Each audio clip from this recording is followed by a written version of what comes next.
Le doy la bienvenida a Jesús, que está con nosotros hoy, Jesús Torres. Él es estudiante del seminario, para los que no conocen.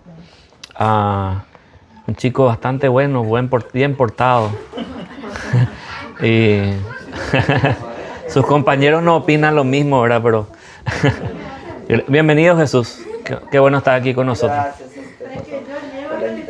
Sí, y Flor y Esdras, gracias por recibirnos en su casa hoy. Gracias. ¿Jesús qué iglesia vas? Palabra viva. Pastor Luis Mendoza. Oh, con Luis Mendoza. Sí, ya. Bueno, vamos a orar y empezamos. ¿Qué les parece si, por favor, vamos a orar y empezamos? Acá hay lugar, sí, ya entré yo. Acá hay lugar, si quieren venir, Mabel, Rebeca, Miguel. Ok, oramos. Padre, gracias por este día, este tiempo, Señor, en que podemos venir a estudiar tu palabra. Gracias, Padre, por el hogar que se abrió de nuestros hermanos en Córdoba. Te pedimos que bendiga este lugar, este hogar. Y por sobre todo, Señor, bendice el estudio también de hoy. Señor, que podamos reflexionar esta semana en el sacrificio de Cristo, en su muerte, en su resurrección. Y gracias, Señor, por eso, porque a través de esta obra maravillosa que hiciste, Señor, nosotros tenemos vida eterna. Gracias, Señor, por este tiempo y gracias por los que nos visitan, por hermano Jesús.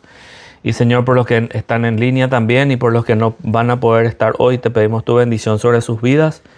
Gracias, Padre, por todo. Eres bueno, tu misericordia, tu fidelidad, Señor, es para siempre. Te alabamos en el nombre de Jesús. Amén. Amén. Muy bien.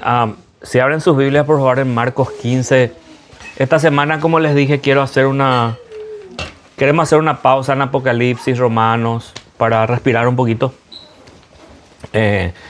Y reflexionar en esta semana, que es la semana que le llaman Santa, ¿verdad? Aunque algunos no son santos, pero dicen que celebran la Semana Santa, para volver a ser los mismos el día lunes, ¿verdad? Pero esta semana en la cual nosotros recordamos más que nada el sacrificio de Cristo, que es el evento realmente más glorioso del cristianismo, porque es a través de la resurrección de Cristo, su muerte y su resurrección, que nosotros tenemos vida eterna hoy, ¿verdad? Y tenemos esperanza.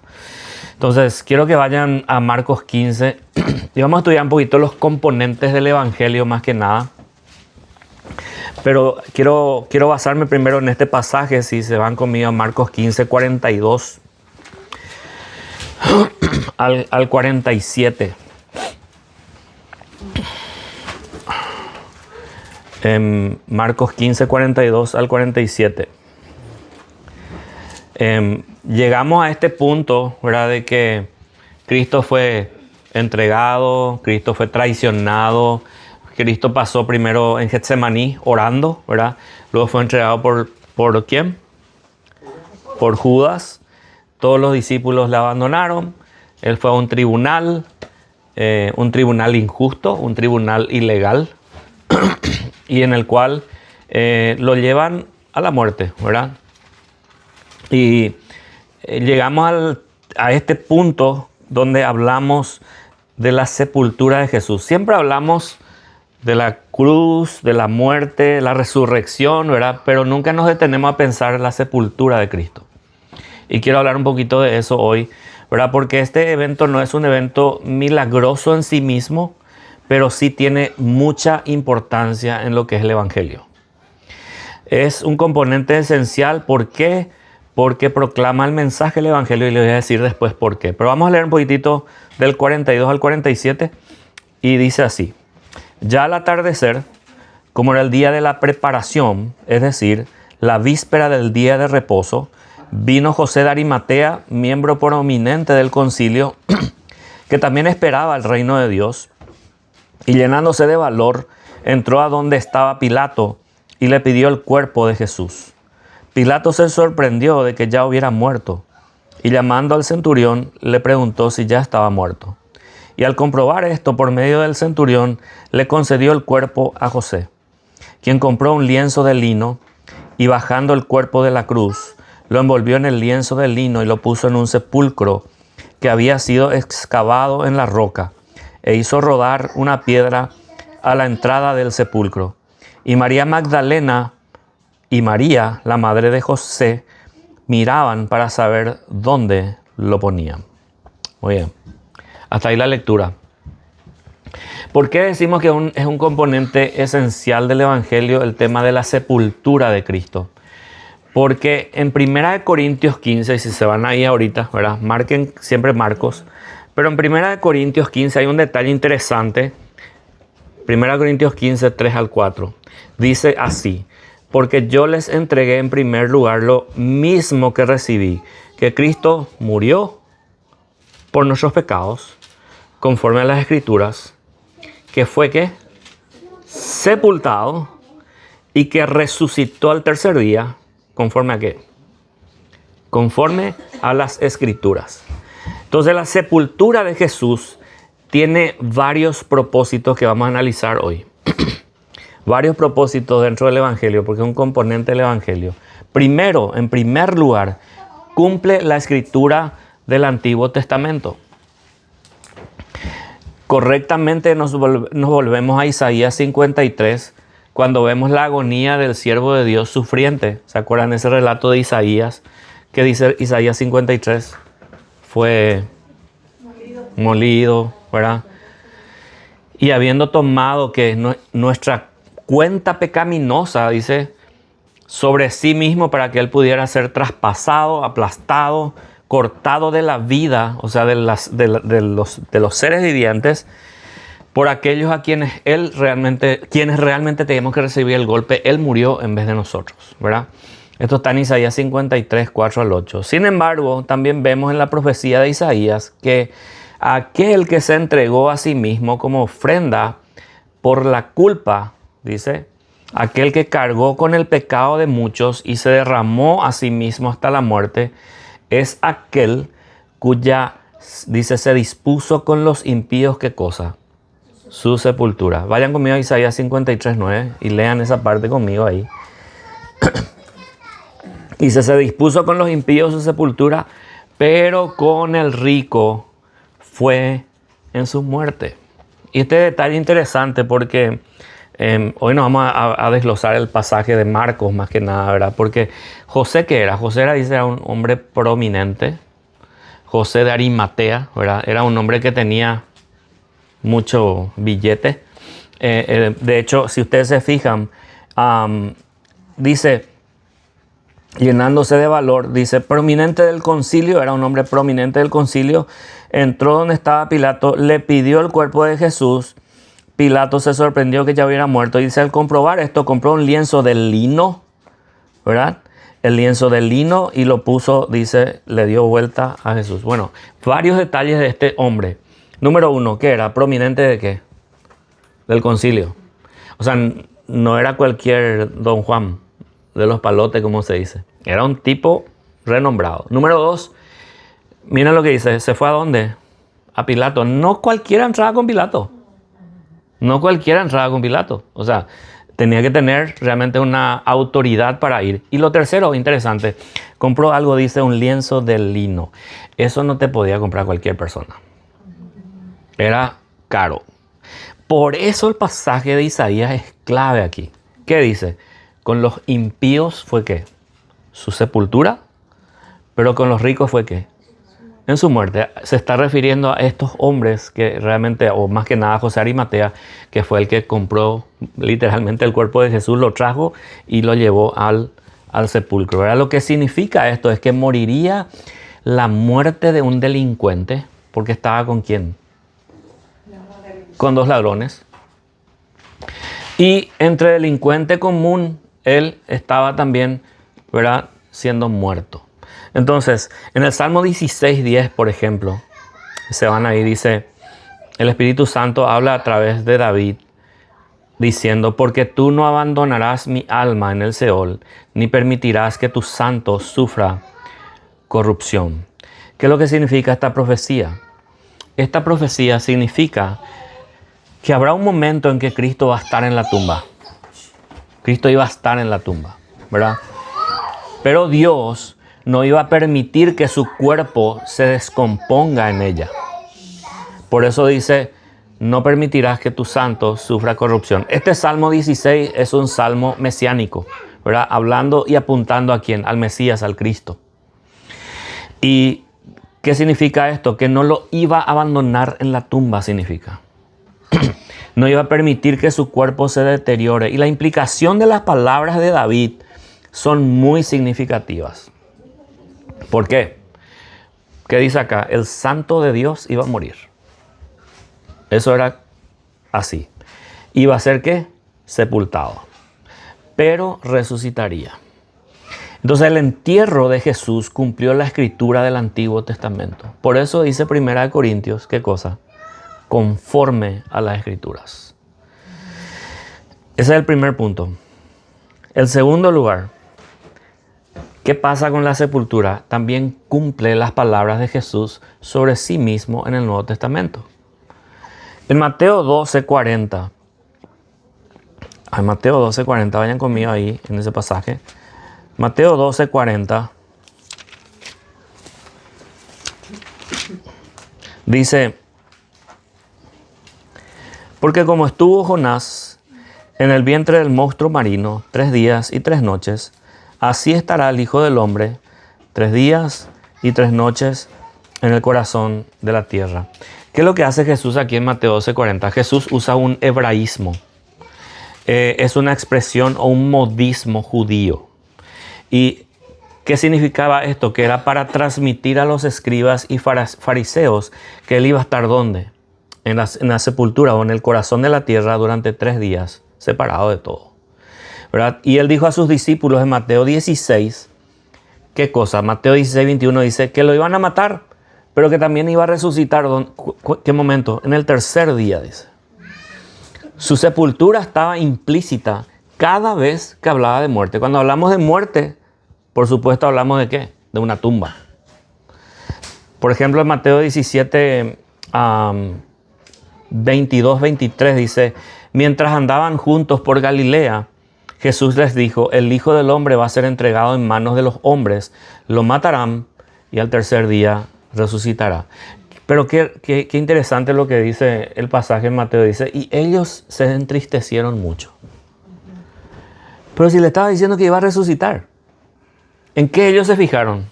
En la muerte, ¿verdad? Sí, Mabel. Pregunto nomás, ¿verdad? ¿No creían lo que él le estaba diciendo aún? ¿Esto ya es después o antes de la resurrección de Lázaro? En Mateo 17. No es después. Es antes. Es antes. Antes. Bueno, por eso quizá era su incredulidad. Sí, pero ya había resucitado muertos. En otras escrituras dice. Ellos se centraron en qué cosa? En la muerte. Pero Jesús mismo le dijo: yo voy a resucitar. Pero ellos, dice, se entristecieron. En Mateo 20, por ejemplo, vayan conmigo ahí, Mateo 20:18. Tengo muchos pasajes, ¿verdad? De hecho, como le dije esta semana, hacemos el énfasis. El domingo hablamos de la entrada triunfal de Cristo, que cronológicamente fue ayer, el día 10, en que escogían al Cordero Pascual y lo sacrificaban. ¿Cuándo dijimos el domingo? El viernes, el día 14, ¿verdad? Y hoy vamos a hablar de la muerte de Cristo, más que nada de su sepultura, y el domingo la resurrección de Cristo, ¿verdad? Entonces, para enfatizar todo esto esta semana, un dato muy interesante que estuve viendo estos días es que, según los eruditos y grandes estudiosos de la Biblia, este viernes 3 de abril cae exactamente en el día, en la fecha que Cristo murió hace más de 2000 años. Porque Cristo, según la cronología y la historia, dice que murió un 3 de abril, un viernes 3 de abril, del año 30 después de Cristo. ¿Okay?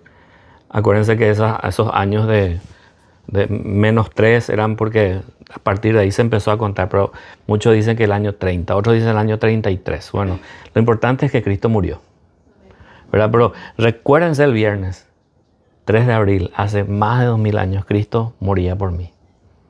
Moría por nosotros, ¿verdad? Miren lo que dice Mateo 28. Dice: ahora subimos a Jerusalén y el Hijo del Hombre será entregado a los principales sacerdotes y escribas. Lo condenarán a muerte. Lo entregarán a los gentiles para burlarse de él. Lo azotarán y crucificarán, pero al tercer día resucitará. Cristo predijo exactamente cómo iba a suceder. Y es lógico concluir que para él resucitar al tercer día después de su muerte, significa que él tenía que estar sepultado en algún lugar, ¿verdad? Por un periodo de tiempo. Y Jesús habló de su sepultura cuando la hermana de Lázaro, por ejemplo, ¿se acuerdan? María, lo unge con perfume, dice, y que era equivalente al salario de un año, de un jornalero. Y él dijo en Marcos 14:8, que está un poquito más ahí arribita donde estamos, ella ha hecho lo que ha podido, dice, se ha anticipado a ungir mi cuerpo para la sepultura. Entonces la implicación es que moriría tal como lo dijo y en consecuencia sería ¿qué? Sepultado. Y la sepultura de Cristo cumple lo que dijo de sí mismo, ¿verdad? Cuando uno va a Jerusalén, hay una supuesta llamada, bueno, está el Vía Crucis que le llaman, y después dicen el Santo Sepulcro, que los católicos lo han bautizado como el Santo Sepulcro.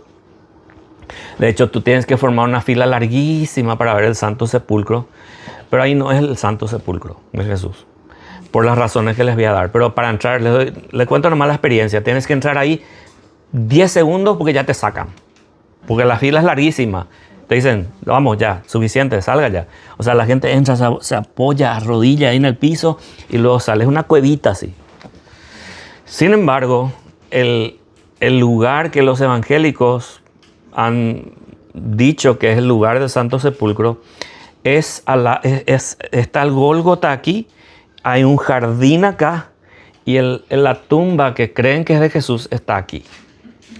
Y ¿por qué va con los relatos? Porque dice, cuando murió Jesús, lo pusieron ahí al ladito, había una tumba en el jardín, dice. Y el Gólgota está ahí, de hecho ya está muy deteriorado por la erosión, pero según se cree eran 2 ojos así de calavera. Ahí nomás está el jardín y ahí nomás está la tumba de Jesús, ¿verdad? Entonces es interesante cómo la idolatría católica ha influenciado tanto también allá en ese lugar, ¿verdad? Y que está lleno de católicos, realmente, de sacerdotes, de monjas por todos lados. Pero es interesante dónde te llevan los evangélicos, ¿verdad? Los guías evangélicos y te muestran, no, allá hay lleno de gente, pero aquí es, te dicen. Aquí es. Y es realmente emocionante ver eso. Realmente a mí me emocionó mucho ese día, ¿verdad? Porque por más de que quizás no sea la tumba, es el lugar donde estaba. Es en la zona donde Cristo murió, le llevaron ahí y ahí estaba la tumba de Jesús. Por ahí estuvo su cuerpo. Eso era lo más maravilloso, saber de que donde tú estabas caminando, ahí posiblemente Cristo caminó. Y eso era realmente emocionante, ¿verdad? ¿Cuál es la segunda que le dije? La segunda implicación, o sea, la segunda... Jesús mismo que dijo que él iba a estar muerto y implícitamente sepultado. El tercero y más básico propósito de la sepultura de Jesús es ¿qué cosa? Que valida su muerte. El simple hecho de que Jesús fue colocado en una tumba prueba sin lugar a dudas que el Hijo de Dios, sin pecado, realmente murió. Esas tumbas de esa época, hermanos, número 1, si se sellaban con piedra, el calor afuera era impresionante. Adentro de un lugar así no te imaginas. Y si no te morías afuera, te morías adentro asfixiado y del calor, ¿verdad? Entonces, ¿qué es lo que demuestra esto de que Jesús fue sepultado? Que Él realmente murió y refuta las teorías ridículas que andan por ahí. Por ejemplo, hay una que se llama la hipótesis del desvanecimiento de Jesús. Como que Jesús se desvaneció nomás y sufrió tipo una catalepsia. ¿Saben lo que es la catalepsia? Me imagino que la hermana sabe. Que es un estado de dormición. Pareciera muerto, pero después te levantas. Pero ¿qué pasa con estas teorías? ellos dicen, no, Jesús no realmente no murió en la cruz. Se desvaneció nomás en la cruz. Quedó inconsciente en la cruz, quedó en coma. Y luego revivió mientras estaba en la tumba. Eso es humanamente imposible. Por las descripciones que yo les di. 120 grados de calor afuera. Adentro de una tumba más de eso. Imagínense, la descomposición y todo eso de los cuerpos ahí, ¿verdad? Pero ¿qué pasa? Enterraron a Jesús porque Jesús estaba muerto. Cuando meten la lanza acá en el costado, dice que salió ¿qué? Agua y sangre. ¿Y por qué es importante entender de que Jesús murió realmente, hermanos? ¿Por qué es importante entender esto? Porque realmente para hacer una expiación completa por el pecado, tenía que haber muerto alguien completamente. No a medias. O no quedarse dormido. ¿Verdad? No son solamente los discípulos de Cristo los que reconocen a Jesús muerto, sino que también sus más acérrimos enemigos ven y dicen, sí, este está muerto. Este murió realmente. De hecho, se podría argumentar que los enemigos y verdugos de Jesús brindan el mayor testimonio de su muerte y sepultura. Dice, comprueben si está muerto, le clavaron, ¿verdad? No, este ya murió. Entonces, una vez más, la sepultura de Jesús prueba que Él realmente estaba muerto. ¿Saben por qué eso es buena noticia? Es buena noticia porque así fueron expiados totalmente nuestros pecados. ¿Verdad? Porque si Él no hubiera muerto, hermanos, todavía estaríamos muertos en nuestros delitos y pecados, separados de la vida de Dios y sin ninguna esperanza en el mundo. Entonces, por la muerte de Cristo, todos aquellos que creen son vivificados, somos acercados a Dios por la sangre de Cristo. La sangre de Cristo, si Él no hubiera muerto, no tiene valor. Pero como Él murió, esa sangre tiene poder y expía nuestros pecados completamente, ¿verdad? Dice MacArthur sobre el tema de la muerte de Cristo. No fue la muerte de una víctima, sino de un vencedor. Esto me encanta, porque muchos lo tuvieron como víctima. Vamos a tirarlo, vamos a matarlo, traicionarlo y llevarlo a la cruz para que se acabe ya. Ellos creían que era una plaga. Pero ¿qué pasa? Cristo era vencedor. Y Cristo murió realmente. Cuarto y el mayor propósito.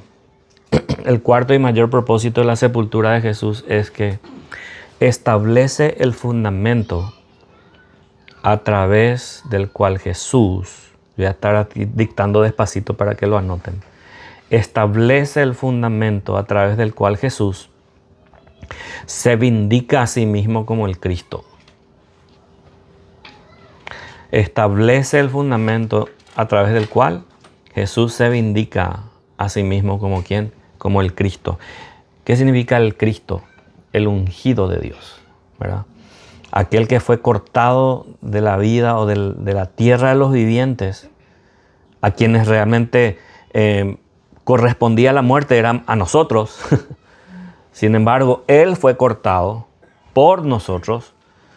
Aquel cuya tumba fue asignada con hombres malvados, cuando Él tomó tu pecado y se derramó a sí mismo hasta la muerte en cruz.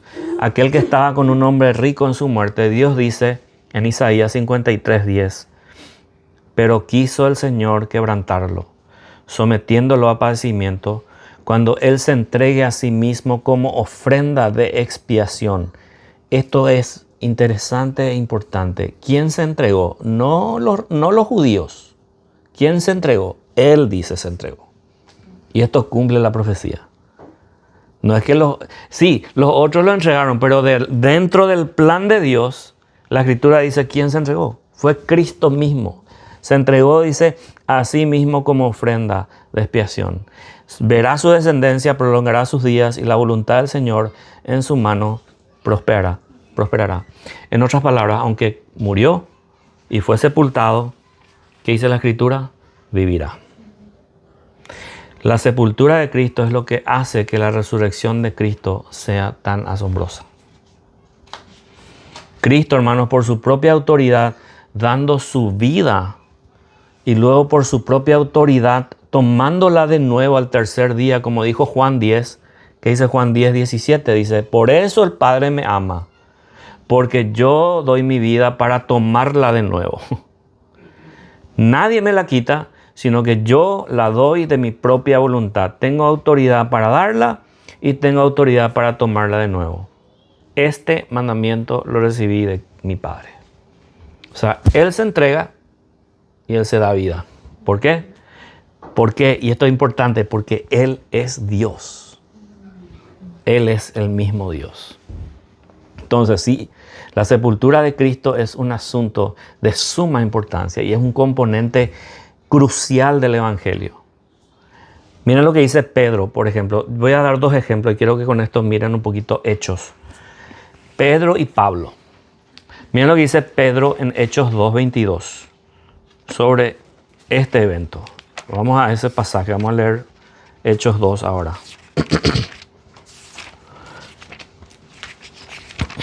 Hechos 2:22 al 32. ¿Qué pasó aquí? Venía el Espíritu Santo, empiezan a hablar en idiomas, otras lenguas, y empiezan a burlarse algunos y dicen, no, estos están borrachos. Entonces Pedro se pone en pie, empieza a hablar del libro de Joel, que esto dice se va a cumplir, y después dice en el versículo 22, interesante, miren, hasta el 32, hombres de Israel, miren cada palabra, escuchen estas palabras. Jesús el Nazareno, varón confirmado por Dios entre ustedes con milagros, prodigios y señales que Dios hizo en medio de ustedes a través de él, tal como ustedes mismos lo saben. Este fue entregado por el plan predeterminado y el previo conocimiento de Dios, y ustedes lo clavaron en una cruz por manos de impíos y lo mataron. Pero Dios, versículo 24, pero Dios lo resucitó, poniendo fin a la agonía de la muerte, puesto que no era posible que él quedara bajo el dominio de ella. O sea, ¿qué quiere decir esto? Que Jesús estaba muerto y estaba bajo el dominio de la muerte por 3 días. Versículo 25.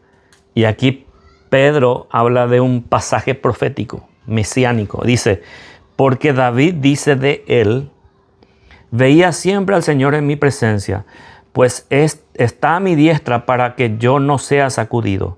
Por lo cual mi corazón se alegró y mi lengua se regocijó, y aún hasta mi carne descansará en esperanza, pues tú no abandonarás mi alma en el Hades. No permitirás que tu santo vea corrupción. Me has hecho conocer los caminos de la vida, me llenarás con gozo con tu presencia. Hermanos, del patriarca David les puedo decir con franqueza que murió y fue sepultado, y su sepulcro está entre nosotros hasta el día de hoy. Pero siendo profeta y sabiendo que Dios le había jurado sentar a uno de sus descendientes en su trono, miró hacia el futuro y habló de la resurrección de ¿quién? ¿Están siguiéndome con la lectura? De Cristo, que ni fue abandonado, ¿dónde dice? En el Hades, ni su carne sufrió corrupción. A este Jesús resucitó Dios, y esto es lo poderoso, de lo cual todos nosotros somos testigos.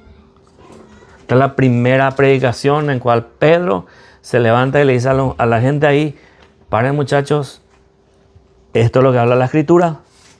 David está muertito, ahí está su sepultura, pero este Jesús, ¿qué dice? Se levantó entre los muertos y vive hoy. Primera prédica del Evangelio a un grupo de israelitas, ¿verdad? Miren lo que dice en Hechos 13, Pablo también. Pablo en Hechos 13, versículos 26 al 41. Miren lo que dice aquí. Mismo mensaje del Evangelio. Miren lo que dice. Hermanos, hijos del linaje de Abraham. ¿Cómo les saluda? ¿Cómo les dice Pedro al principio? Hermanos, ¿de dónde? ¿Hijos de dónde? Israel, le dice. Y acá les dice, ¿cómo? Hijos del linaje de Abraham. Y los que entre ustedes temen a Dios. A nosotros nos es enviada la palabra de esta salvación. Pues los que habitan en Jerusalén, Hechos 13:26. Hechos 13:26, al 30, al 40 y algo. Dice, pues a los que habitan en Jerusalén y sus gobernantes, sin reconocer a Jesús, ni las palabras de los profetas que se leen todos los días de reposo, cumplieron estas escrituras cuando lo condenaron. Aunque no hallaron causa para dar muerte a Jesús, pidieron a Pilato que lo mandara matar. Cuando habían cumplido todo lo que estaba escrito acerca de él, lo bajaron de la cruz. ¿Qué está afirmando aquí Pablo? Que todo lo que ustedes hicieron estaba escrito. Absolutamente todo. ¿Qué dijo Pedro al inicio? Dice, por el plan predeterminado y el previo conocimiento, es la prognosis de Dios, ya estaba todo listo. Y me llamó la atención, perdón, un pasaje, leíste que todos los días, algo así, se lee en la sinagoga. Todos los días de reposo. De reposo, Sí. se lee en la sinagoga. Sí. O sea, era algo que ellos constantemente... Totalmente. Todos los sábados tenían. Y ni así entendieron, ¿verdad? Y dice, lo bajaron de la cruz, lo pusieron ¿dónde? En un sepulcro. El sepulcro afirmaba ¿qué cosa? Que está bien muerto. Que está bien muerto. Versículo 30, así como el versículo 28 del capítulo 2. Pero Dios, ¿y qué dice acá? Pero Dios lo levantó de entre los muertos. Gloria a Dios, hermanos. Y por muchos días se apareció a los que habían subido con él de Galilea a Jerusalén, los cuales ahora son sus testigos ante el pueblo. Nosotros les anunciamos las buenas nuevas de que la promesa hecha a los padres, Dios la ha cumplido a nuestros hijos. ¿A qué? Al resucitar ¿a quién? A Jesús. Como también está escrito en el Salmo 2, Hijo mío eres tú, yo te he engendrado hoy. ¿Cuál es un patrón que se repite de Pablo aquí, lo mismo que hizo Pedro? Enfatizar la sepultura. Sepultura. ¿Y enfatizan qué? La resurrección. Enfatizan el Antiguo Testamento, la Escritura, el cumplimiento de la Escritura. De hecho, los dos citan salmos y salmos mesiánicos. Bueno, Pedro añade Joel al principio, pero los dos citan salmos aquí. Y esto hace entender, miren un poco a quién se dirige, linaje de Abraham, israelitas. Y le está diciendo, ustedes leen todos los sábados en su culto esto, y ni aún así entienden. ¿Y qué le dice acá Cristo? Le dice Pablo, perdón. Y en cuanto a lo que resucitó entre los muertos, versículo 34, para nunca más volver a corrupción. Dios ha hablado de esta manera. Les daré las misericordias santas y fieles prometidas a David. Por tanto, dice también en otro salmo, no permitirás que tu santo vea corrupción. El mismo pasaje que utilizó Pedro. Dice versículo 36 y enfatiza nuevamente lo que dice Pedro. Porque David, después de haber servido el propósito de Dios en su propia generación, durmió y fue sepultado con sus padres y vio corrupción. Pero aquel, en mayúsculas, a quien Dios resucitó, no vio corrupción. Por tanto, hermanos, sepan que por medio de él les es anunciado el perdón de los pecados y que de todas las cosas de que no pudieron ser justificados por la ley de Moisés, por medio de él, todo aquel que cree que es justificado. Este mensaje directo, claro y sencillo y poderoso del Evangelio. ¿Qué detalles hay interesantes ahí?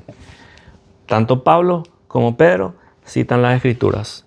Tanto Pablo como Pedro hablan de hechos. Tanto Pablo como Pedro hablan de cosas que ellos mismos vieron y los que estaban ahí.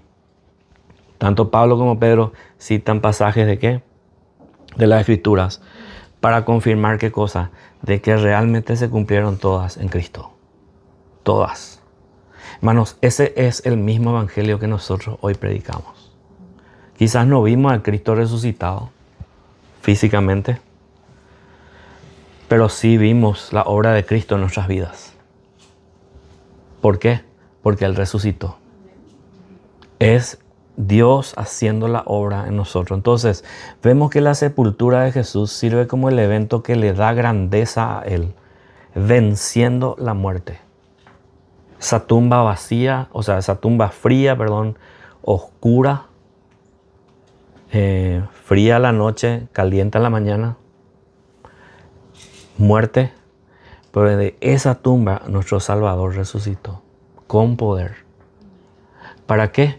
Para darnos esa misma esperanza a nosotros, que algún día también nosotros vamos a salir de esa tumba fría. Esa es la esperanza del creyente, hermano.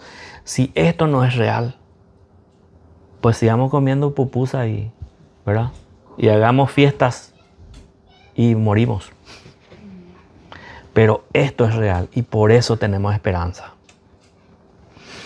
El mundo no tiene esta esperanza que nosotros tenemos. El mundo está perdido. Una vez más, la sepultura de Cristo, hermanos, es de suprema importancia. Cada relato de los evangelios se toma el tiempo para articular lo que ocurrió ese viernes, hace 2000 años, cuando Cristo muere después de quitar el pecado por el sacrificio de sí mismo. ¿Qué significa esto? Jesús en verdad murió, en verdad fue sepultado. La escritura del Antiguo Testamento se cumplió. Cristo fue vindicado. Su muerte expiatoria fue confirmada. Y la tumba estableció la grandeza de su resurrección. Lo que confiamos en Cristo para la salvación, tenemos que recordar de que así como Cristo fue sepultado, nosotros también hemos sido sepultados posicionalmente en Él y con Él. ¿Por qué? Romanos 6. Vayan a Romanos 6 conmigo. Romanos 6, 1 al 4.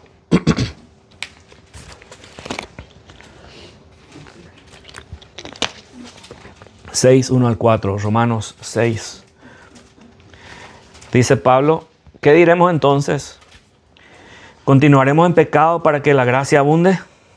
Respuesta, versículo 2. De ningún modo. Nosotros que hemos muerto al pecado, ¿cómo viviremos aún en él? Pregunta otra vez. ¿O no saben ustedes que todos los que hemos sido bautizados en Cristo Jesús, hemos sido bautizados en su muerte? Versículo 4. Por tanto, hemos sido sepultados con Él por medio del bautismo para muerte. Aquí habla de una sepultura, la nuestra, la propia nuestra, de que hemos sido sepultados por medio para muerte, dice, a fin de que, como Cristo resucitó entre los muertos, para la gloria al Padre, así también nosotros andemos en novedad de vida. ¿Qué significa esto?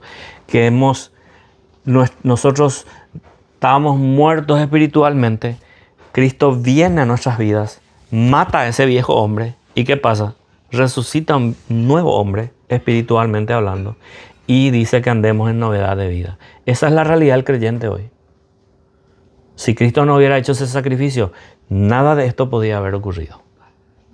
Tu vida hubiese sido igual, hubiese estado muerto y no estaríamos aquí en este lugar hoy.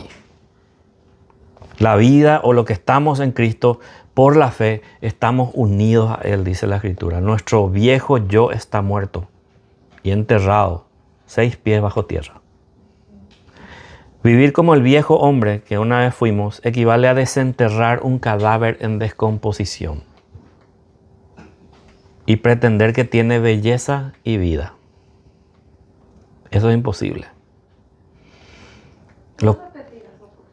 Se me fue, ya no sé qué dije. Vivir como el viejo hombre que una vez fuimos equivale a desenterrar un cadáver en descomposición y pretender que tiene belleza y vida. Es lo que hacíamos con mi hermano antes, cuando éramos chicos. Teníamos mascotas, conejos, conejitos, perritos, se morían, ¿verdad? O pajaritos. Y mi hermano era un loco, ¿verdad? Él le enterraba, ¿verdad? Y después decía, vamos a desenterrarle. Eso era horrible, ¿verdad? Pero lo hacíamos, pero ¿qué pasa? Eran huesos, ¿verdad?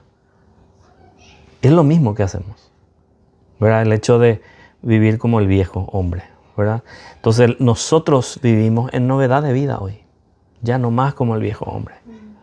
Por ese milagro que Cristo hizo en nosotros, los que hemos resucitado con Cristo hemos muerto y nuestra vida está escondida ¿en quién? Con Cristo en Dios. Y cuando Cristo, que es nuestra vida, dice, se manifieste, también nosotros seremos manifestados con Él en gloria. Colosenses 3. Entonces tenemos que considerarnos muertos al pecado, hermanos. Caminar en la novedad de vida como nueva criatura en Cristo. J.C. Ryle dijo sobre este tema lo siguiente. El gran asunto que nos concierne... se fue la luz. A ver, voy a poner aquí. Ya. Yo no vi tu mensaje, hermana, disculpa. No, está bien. Ahí estamos.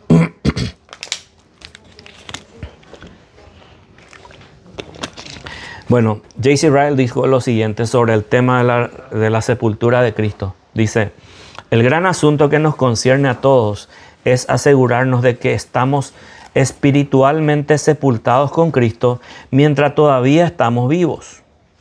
Debemos unirnos a Él por la fe y ser conformados a su imagen. Con Él debemos morir al pecado y ser sepultados en el bautismo, en su muerte. Con Él debemos resucitar y ser vivificados por su Espíritu. A menos que sepamos estas cosas, la muerte y la sepultura de Cristo no nos beneficiará en nada. O sea, ese conocimiento que sabemos de que Él nos hizo unas nuevas criaturas, entra primero ¿por dónde? Por el intelecto y luego cala al corazón, ¿verdad? Y entendemos de que realmente somos nuevas criaturas y que ese sacrificio de Cristo, su muerte, sepultura y resurrección se cumple hoy espiritualmente en nosotros y se va a cumplir físicamente en aquel día final de la resurrección. Entonces, ¿cómo aplicamos esto en nuestras vidas? 3 cosas quiero hablarle aquí y cerramos. Y si tienen preguntas. Número 1, creamos con certeza en un evangelio completo. En un evangelio completo. ¿Por qué? Porque la sepultura de Cristo nos recuerda que el evangelio no es solamente una idea espiritual. Es un hecho histórico, real, que sucedió. Muchos están proliferando hoy. Vaya al Facebook. No, que no resucitó, que se encontró sus huesos, que se casó con María Magdalena, y su descendencia está hoy. Miles de tonteras por ahí. Pero lo que nosotros vemos en la Escritura es ¿qué cosa? Este es un hecho histórico. Hecho histórico. Cristo murió, fue sepultado y resucitó al tercer día.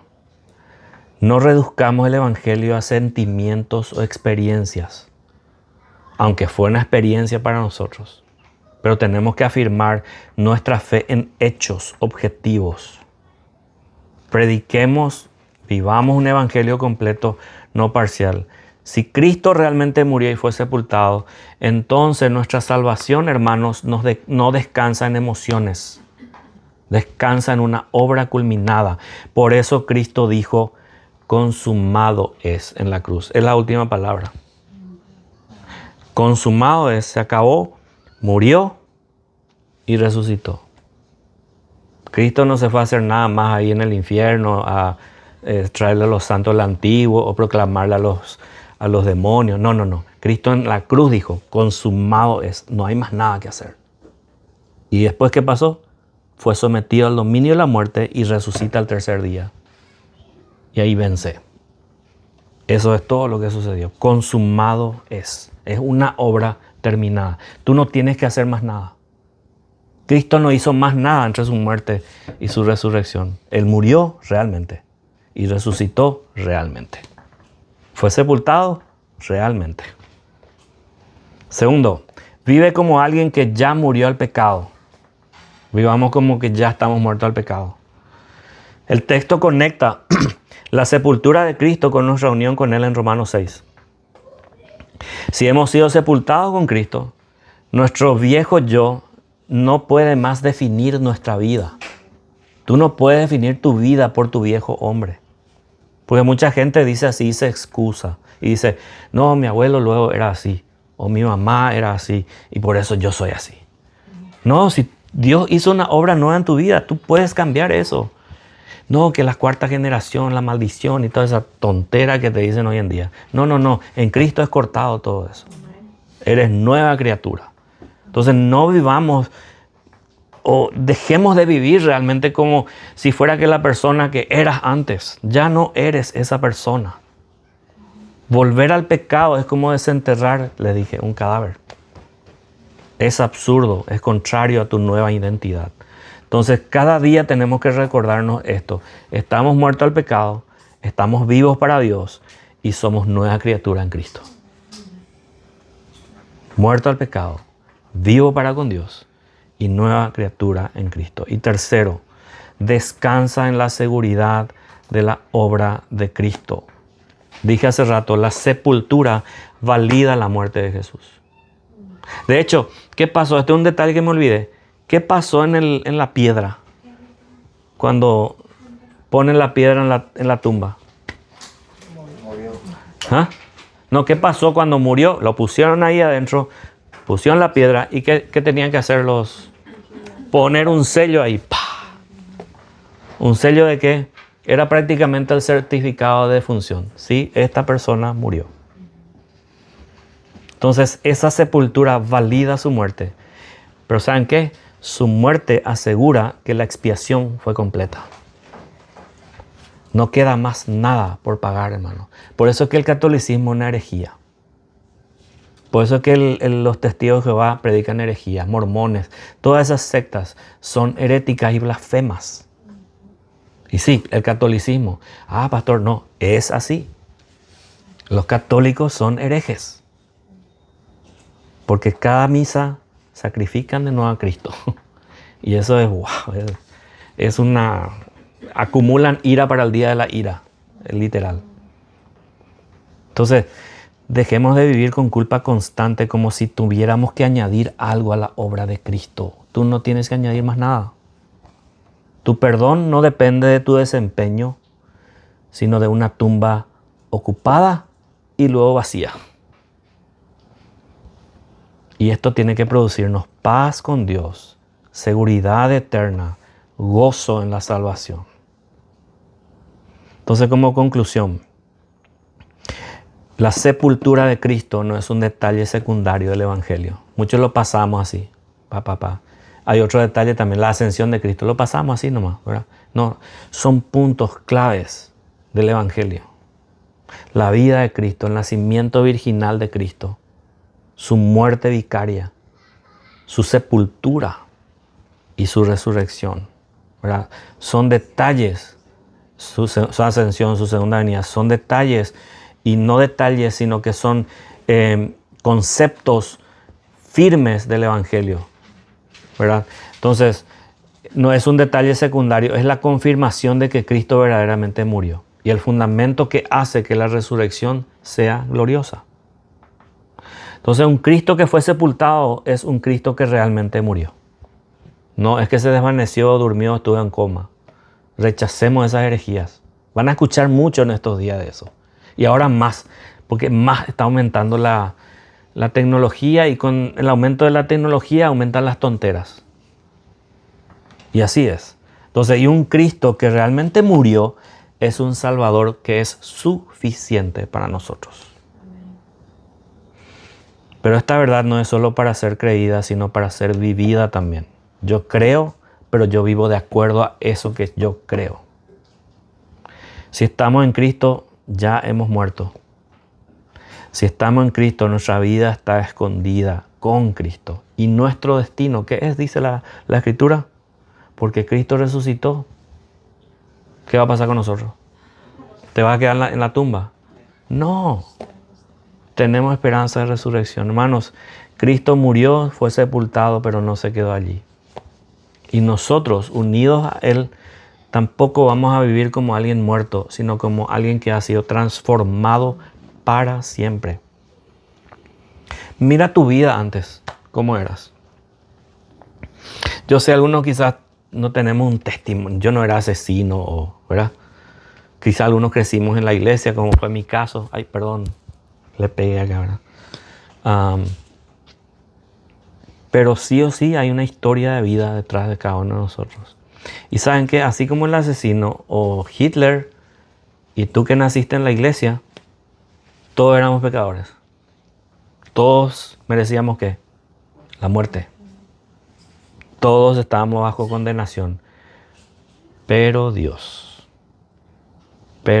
así como resucitó a Cristo, te resucitó a ti espiritualmente. Esa es nuestra esperanza. Hermanos, reflexionemos en esto estos días, ¿verdad? Lean los pasajes de la pasión de Cristo. No vean la película, lean su Biblia, ¿verdad? Aunque pueden ver la película también, ¿verdad? Pero más que nada, lean su Biblia en estos pasajes, ¿verdad? Esto nos recuerda y nos anima y nos demuestra que nuestra esperanza no es en algo ficticio. No es un cuento de hadas. Es algo que ocurrió y que va a ocurrir con nosotros al final. Muy bien. Eso es lo que quería traerles hoy. ¿Alguien tiene algún comentario? ¿Quieren aportar algo?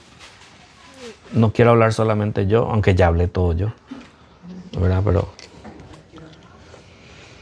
Yo creo que todos tenemos, porque nacimos en la iglesia como nosotros dos, ¿verdad? Como dijiste. Y no fuimos quizá nuestra vida, pero de todas maneras hay un cambio radical. Porque vos estás muerto en tu delito y pecado. No importa si fuiste asesino, ladrón, mentiroso, etcétera, etcétera. Cuando Dios obra en tu vida, lo que sea es un cambio radical. Es mi experiencia. Yo que crecí en la iglesia, a los 10, 12 años yo ya estaba con los niños enseñándoles, ¿verdad? La misma historia que a mí me enseñaron. Pero cuando Dios tocó mi vida, ¿qué es lo que yo estoy haciendo? ¿Verdad? Mis prioridades, mi manera de pensar, la manera de ver la vida cambió, pero radicalmente. Creo que es la experiencia de todos, ¿verdad? Aunque ahí tengo una observación en el tema del cambio radical, porque yo considero cambio radical, sí. Yo considero que cambio radical tiene que ver con un cambio así abrupto, ¿no? Rápido, como sucedió con Pablo cuando él se convierte, él ya era otra persona así totalmente que hasta la gente se estaba sorprendida. Pero en el caso de Pedro fue diferente. Pedro fue un proceso de madurez. Sí. Fue lento. No es el Pedro de cuando le niega a Jesús, no es el mismo que el Pedro cuando está también haciendo milagros. Dios le usa para eso. Claro. Entonces, no todos tenemos cambios radicales. A lo que nos referimos con cambios radicales es que cambió tu naturaleza radicalmente. Bueno. Pero de ahí puede producirse un proceso, como tú bien dices. Y está bien eso. Pedro tardó años. No, pero incluso Pablo. Cuando uno ve el mismo Pablo, antes de reunirse con los apóstoles, dice que fue a Arabia. En Gálatas. Sí, Gálatas. 14 años dice. Y a qué fue, ¿no? Pasó también por un proceso de maduración. Sí. No es que fue algo así, ¡pum! No, yo creo que en Pablo también hubo ese proceso así como en Pedro. Sí. Pero yo creo que lo que está haciendo Pastor énfasis es el hecho de que el cambio abrupto ese que sucede en el instante que uno nace de nuevo. Así porque es. efectivamente eso sí es abrupto. Ya. Eso es ¡pum! Así. Ya. Sí, o sea, uno es distinto, o sea, uno ya incluso no ve ni siquiera su pecado, lo ve ya como algo normal. Ya. Le pesa a uno. Ya. Incluso lo puede uno volver a hacer. Pero ya hay algo que no había antes. Ya, ¿no? Cuando totalmente. lo haces, te sientes miserable. Sí. Interesante lo que dice, no fue 14 años. Dice 3 años 3 años, después sí. en Arabia. Y qué interesante porque ¿cuánto tiempo estuvo Pedro con Jesús? 3 años. O sea que también hubo algo Sí. paulatino en la vida de Pablo, ¿verdad? Entonces, es interesante. ¿Y qué cree que estaba haciendo en Arabia, Pablo? No sé, no dice la escritura. Preparándose. Preparándose, estudiando las escrituras, aunque ya era súper estudiado, sí, Mabel. Yo para aclarar nomás lo que yo dije del cambio radical, ¿verdad? Porque yo seguía haciendo las mismas cosas que ya estaba haciendo antes, ¿verdad? Yo creía que estaba bien, que estaba en lo correcto, que yo era salva, porque hice mi oración, me bauticé, todas esas cosas, ¿verdad?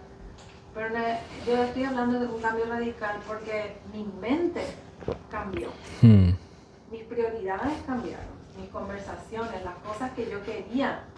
Claro que después fue santificación de una manera hasta el día de hoy, ¿verdad? Estoy trabajando en mi vida, en áreas, en debilidades, en pecados. Yeah. Claro que sí, pero ese momento, como dice el hermano Fernando, nacer de nuevo es así. Claro. Ya naciste, ¿verdad? Así es. Tenés una nueva naturaleza y cambian tus prioridades, tus pensamientos, la manera de mirar las cosas. Sí. Y desde ahí entonces uno va creciendo, un poco espiritualmente. Amén. Exacto. Sí, lo que cambia son el orden de tus afectos. Sí, voluntades. Sí, o sea, Total. el orden de tus afectos cambia totalmente en el momento que uno nace de nuevo. Antes, tu prioridad cuál era, ¿no? Ya. Tus pecados, cumplir con tus deseos, Sí. con tus cosas malas. Totalmente. Cuando uno cambia, nace de nuevo, ese orden se invierte. Y Cristo pasa a ser Primero. en primer lugar y mis pecados vienen a ser lo mismo. Sí. Por eso no quiere decir que no vamos a pecar nunca, ¿no? Claro, no. Sí, seguramente vamos a seguir Sí. pecando. Sí. Pero a diferencia de nuestra antigua vida, Ya. ahora nuestro pecado nos va a pesar, Amén. nos va a doler, Sí. nos va a causar repulsión. Totalmente. Ya. ¿Alguien más quiere hablar? ¿Comentar? Yo lo que había pensado hace una... ¿Dónde está Miguel? Había pensado mucho en eso, lo que estaba hablando, porque pensando un poco también en la justificación, cómo es que yo crecí igual con mi cara aprendiendo historia y todo eso, mi adolescencia y todo, y yo me ponía a pensar cuando pude entender lo que era la justificación de Dios en uno, ¿no? Porque me pude dar cuenta en el grado de dificultad, en el peligro en el que estaba.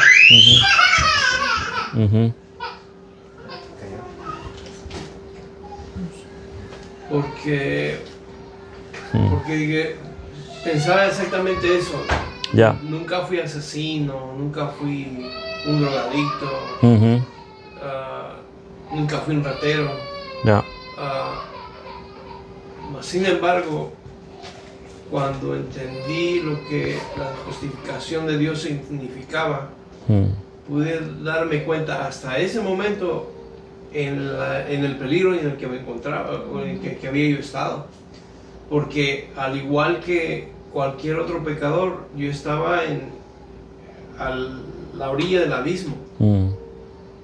Y yo daba gracias a Dios porque, digo, ¿cómo fue que Dios me rescató?